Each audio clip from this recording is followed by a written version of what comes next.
గుర్తపడాలని పెట్టాను ఫ్రెండ్స్ వీడియోలో.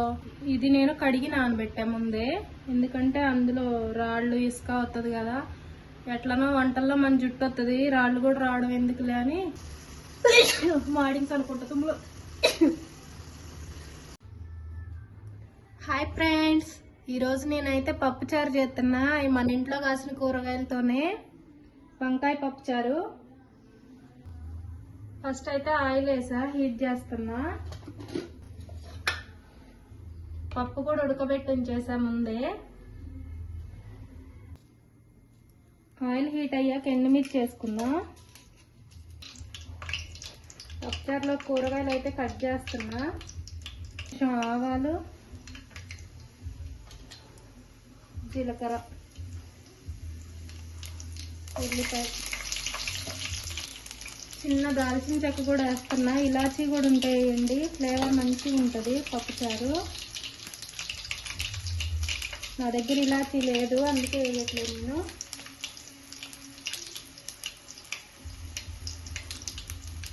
ఈ చిన్నుల్లిపాయలు అన్నమాట, చిన్నుల్లిపాయలు కూడా వేస్తున్నా.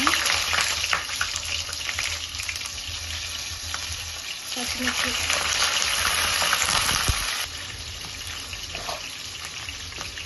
టమాటో. ఇదిగో వంకాయలు చూడండి ఎంత పెద్దగా ఉన్నాయో, మన ఇంట్లోనే కాసినాయి ఇవి.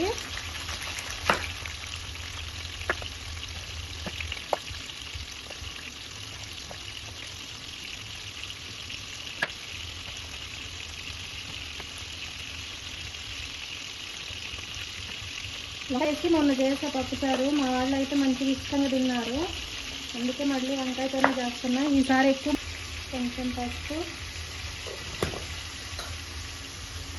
వంకాయ ముక్కలు వేసిన తర్వాత ఉప్పు వేసుకున్నాం.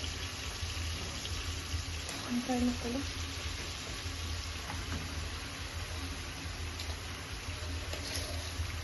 కొంచెం ఉప్పు బాగా కలిపేసుకొని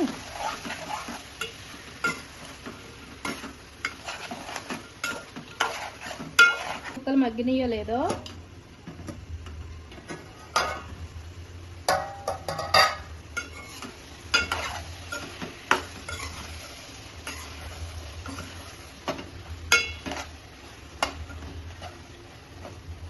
ఇంకొంచెం మగ్గిన తర్వాత పప్పు వేసుకుందాం.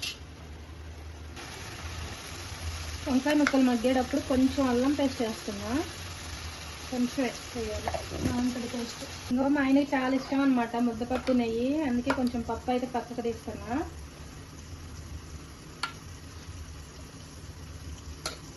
పప్పు అయితే మాడింగ్స్ అనుకుంటా తుమ్ములు. మాడింగ్స్ అనుకుంటా తుమ్ములు వస్తున్నాయి, చూద్దాం.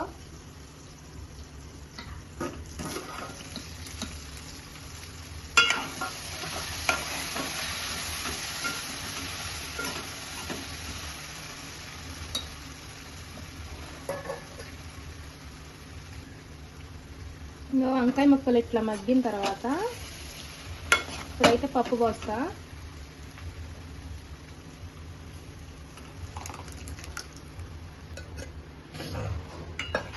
పప్పు పోసి బాగా కలిపేసి కొంతసేపు మూత పెట్టుకున్నా.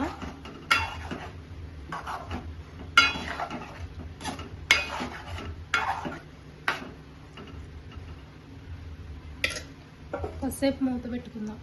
కొంచెం కారం వేద్దాం. నేను పచ్చిమిర్చి ఎక్కువ వేసా, అందుకే కారం తక్కువ వేస్తా. కొంచెం కారం కలిపేద్దాం కారం వేసి.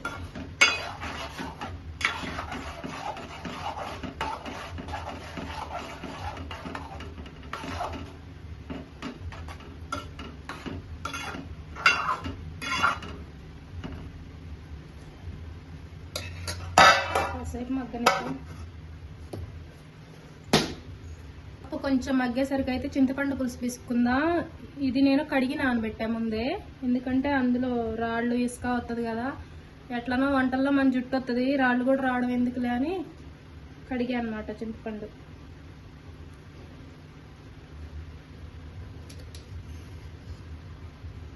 ఇగో ఈ గిన్నెలో కొంచెం పప్పు ఉంది కదా, పులుసు ఇందులో పోసుకొని కడిగి పప్పు మొత్తం బయటకు వచ్చేలాగా చేసి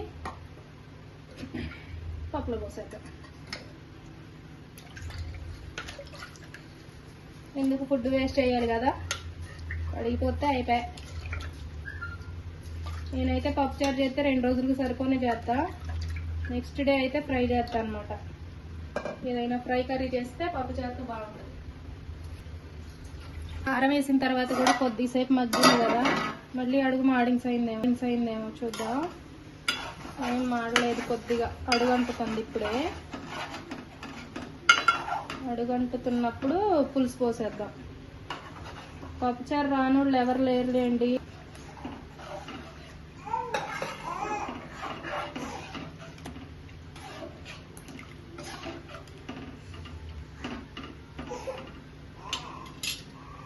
అమ్మ ఏదో వీడియోలు చేసేస్తనే ఉందని మా బొడ్డోడు కూడా లేచింది చూసారా. అట్లుంటది మనతోని, పని అవ్వదో పెట్టదు, చేతనే ఉండాలి. బాగా మరగబెట్టి దించేద్దాం. పప్పుచారు అని పేరు పెట్టే అబ్బా, మీరైతే వంకాయ పప్పు అని పెడతారో ఏం పెడతారో కామెంట్ చేయండి. చూడండి మన ఇంటి దగ్గర ఎన్ని కూరగాయలు కాసినాయో. టమాటా, వంకాయలు అయితే అసలు పెద్ద పెద్దగా అయినాయి, సూపర్. కొత్తిమీర కూడా ఉంది, కట్ చేయలేదు. పుదీనా ఒక్కటే కట్ చేసా. కరివేపాకు మాత్రం లేదులేండి, పప్పు అంటే కరివేపాకు ఉండాలి, మన దగ్గర లేదు, అందుకే వేయట్లే. పప్పుచారు అయితే పొంగొస్తున్నాయి కదా, పుదీనా కొంచెం వేస్తున్నా. చూసారా, ఎచ్చులు కొట్టడానికి బుట్ట పక్కనే పెట్టినా. నేనే కూరగాయలు కనుక కోసిందని ఎచ్చులు, కూరగాయల బుట్ట కూడా వీడియోలో పడాలని పక్కనే పెట్టించా. ఇగో మా ఆయన డీమార్ట్కి తీసుకెళ్ళినప్పుడు థమ్స్అప్ అడిగా. థమ్స్అప్ ఎట్టుందంటే, లీటర్ బావ అయితే 58 రూపీస్, 2 లీటర్ల బావ అయితే 80 రూపీస్ ఉంది. ఓయమ్మ, లీటర్ ఎక్స్ట్రా అవుతుందని 80 రూపీస్ పెట్టి 2 లీటర్ల బావ పట్టుకొచ్చిన. నిన్న ఇవాళ ఫుల్ తాగితే ఇవాళ జలుబు పట్టిందిగా, గొంతు కూడా రావట్లే మాట్లాడడానికి. గట్లుంటది మనతోని. పప్పుచారు మాత్రం సూపర్ ఉంటాయి. ఇవాళ అప్పడాలు వేయించుకొని పప్పుచారు పోసుకొని ఇక అసలు ఏం లేదు, కుమ్ముడు ఫుల్గా తినడమే ఉందని రోజులు ఏముంది ఇంకా. Okay friends, boy friends. బుట్ట పడాలని పెట్టాను ఫ్రెండ్స్ వీడియోలో. బాయ్ ఫ్రెండ్స్, పండగ చేసుకోండి ఫ్రెండ్స్.